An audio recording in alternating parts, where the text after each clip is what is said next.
I'm gonna edit this and stuff, so I'm not gonna just give them to it like this. But okay.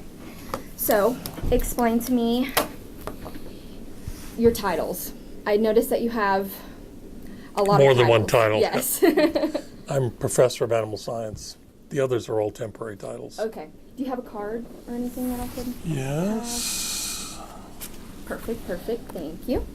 Can you tell me a little bit about the colleges you attended, your experience with it in the animal science or the animal and food sciences department? I did my undergraduate at Washington State University, Pullman, Washington, and I did my master's degree there also.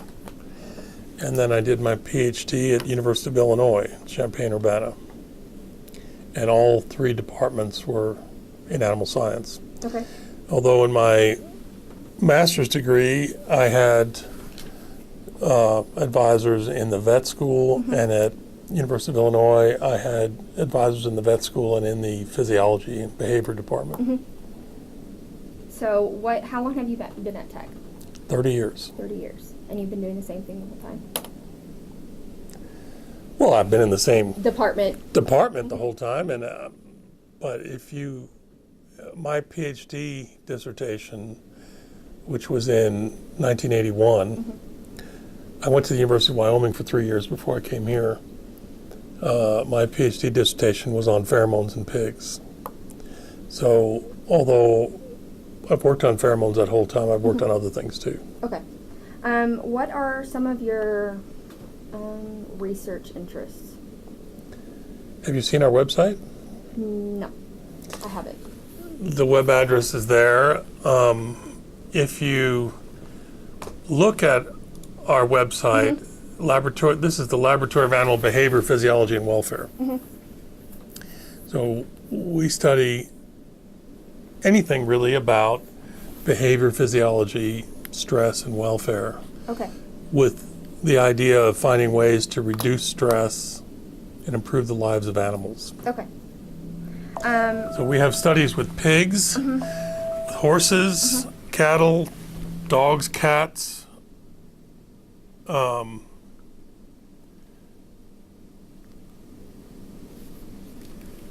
a few other odd animals. Can you tell me about that's it right there, that's right Yeah, there. and this is the other. Okay, can you tell me a little bit about that? How it came about, kind of why you decided to get that idea? And You don't decide to get an idea, you have an idea. well, yeah, I know, but was there something that kind of... Well, it went like this. The literature, the scientific literature, has reports, reviews, and data about why dogs and cats are sent to the pound. It's called being relinquished. And when we have been working on behavioral problems in farm animals, and some people encouraged us to look at behavioral problems in domestic animals, in dogs and cats. And so at the start of that, we looked up what behavioral problems are found in dogs and cats that cause them to go get taken to the shelter, which usually has not a good outcome. And one of the behavioral problems was barking, excessive vocalizations in dogs. Now, I had been working with pheromones, and I wondered if a pheromone might stop them from barking. And I had access to a product in pigs that's called Bormate, which I don't think I have any here. No Bormate over there, is there? And I had worked with that compound over many years for different purposes, called androstenone. And the Bormate causes female pigs to show reproductive behaviors. And it's an odor produced by the male pig that has this effect on females. I also knew from the literature that dogs and humans and other species have this molecule in their body too, just that the pig produces a lot of it. Right. Its pig is stinky in large part because of this odor. Okay. It's smells like a pig, smells like this. It also smells a little bit like a men's locker room or old gym socks, sweat. It's a steroid androgen odor. So I tested the Boar Mate first because I had it. You can buy it. And it turns out that, and I have a dog. How did you test it? The first time I tested it was on my dog at home. Okay. His name is Toto. Okay. He's a Cairn Terrier, you know, like in The Wizard of Oz type dog. So the perfect name. Right. And he barks at everything. He barks. If somebody walks through the alley, he barks. If a bird flies overhead, he barks. Cars. Anything. Which makes him a good watchdog, but sometimes you don't want him barking at the birds over the squirrel on the fence or something like that.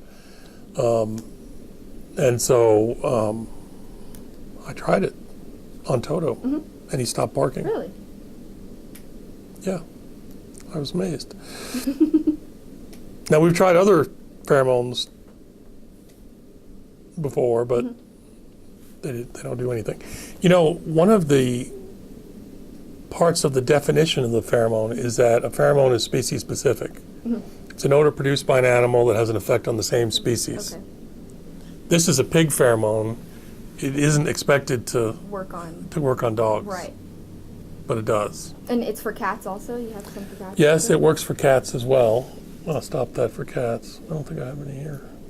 But yes, cats really don't like it. The effect on a dog, what happens to the dog is whatever it's doing, it stops doing it.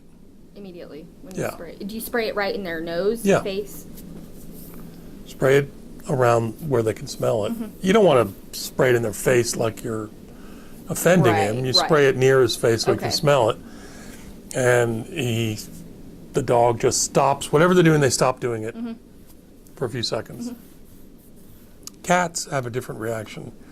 If a cat is on the counter, let's say it gets on your kitchen cabinet, countertop, and you spray the cat, it will jump off that counter. It really doesn't like the odor. The dog is moved from a state of activity to a state of inactivity. The cat is freaked out by it and goes to the other side, and he won't go back to the countertop. Okay. So if you want to train your cat to not be on the countertop, to stop that for cats would work for that. Okay. So what other testing did you do for this?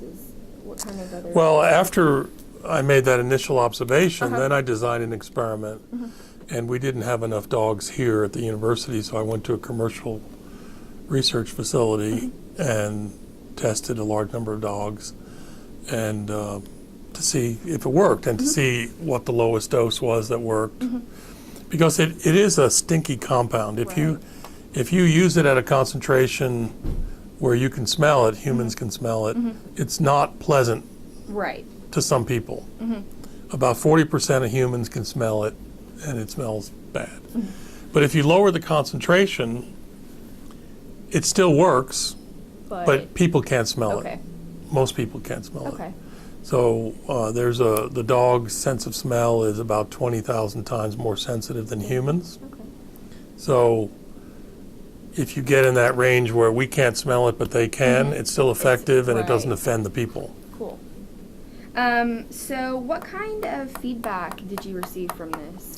Well, you can actually look online. It's sold on Amazon.com and PetSmart. Right, because I've seen that. And you can look at the reviews, and some people say it's a miracle. We were going to take this dog to the pound, now we don't have to, and it works immediately. And then some people would say, well, it doesn't work long enough. They want it to work longer. Right. Okay. Well, it's not meant To work. It doesn't work for hours. It works for minutes. Right. Exactly. And it's better used as a training tool than as a permanent solution. Right. Yeah. Has anyone in this department used it that has told you? Yes. Garrett here has used it. I would like to speak with him, but he clearly doesn't want to talk to me. Yes, we've all used it. All of y'all? Okay.